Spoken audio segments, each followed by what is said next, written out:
आप लोग क्या चाहिए?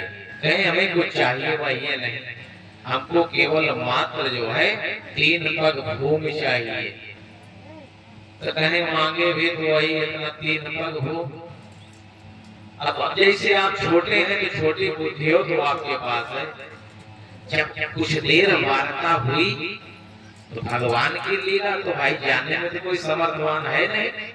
जब कुछ देर वार्ता हुई तो शुक्राचार्य से रहा नहीं गया, सोचे जरा पता करें कि बालक है कौन, कहीं वही तो नहीं आ गए। और उनका ऐसा सही हुआ, जब ध्यान दिए तो सोचे ओ हो ये तो बड़ा गड़बड़ हो गया। तब राजा पर ने कहा कि नहीं ब्राह्मण देव, कोई कुछ भी मांग लीजिए, आप भूमि मांग लीजिए, धन मांग लीजिए, कोष से कोई भी मांग लीजिए, अन्न मांग लीजिए, 10-20 गांव मांग लीजिए, एक राज्य मांग लीजिए, कहीं हमें कुछ नहीं चाहिए, हमें केवल 3 पग भूमि चाहिए बस। तो मैं अच्छा 3 पग भूमि, चलिए कोई बात नहीं, ले लीजिए, कहाँ चाहिए?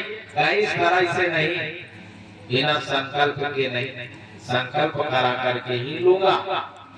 पंडित जी जैसे पढ़ते हरि ओम विष्णु विष्णु विष्णु, नारायण का नाम तुरंत आता है। अच्छा एक चीज और समझ लीजिए कि कोई भी मंत्र हो, कोई भी तंत्र हो, कोई भी जप हो, कोई भी तप हो, बिना भगवान विष्णु की पूर्ति नहीं होती, शुरू में भी अंत में भी।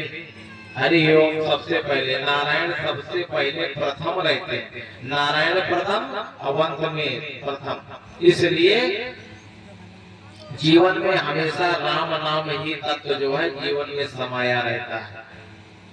इसलिए तो कहा कि हम संकल्प लेकर के ही जो है वो दान स्वरूप लेंगे।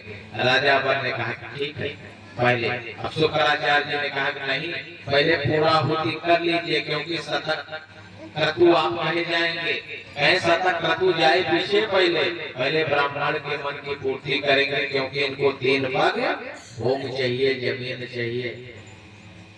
शुक्राचार्य जी ने सोचा कि इनकी बुद्धि अब मारी गई, लगता था मैं भगवान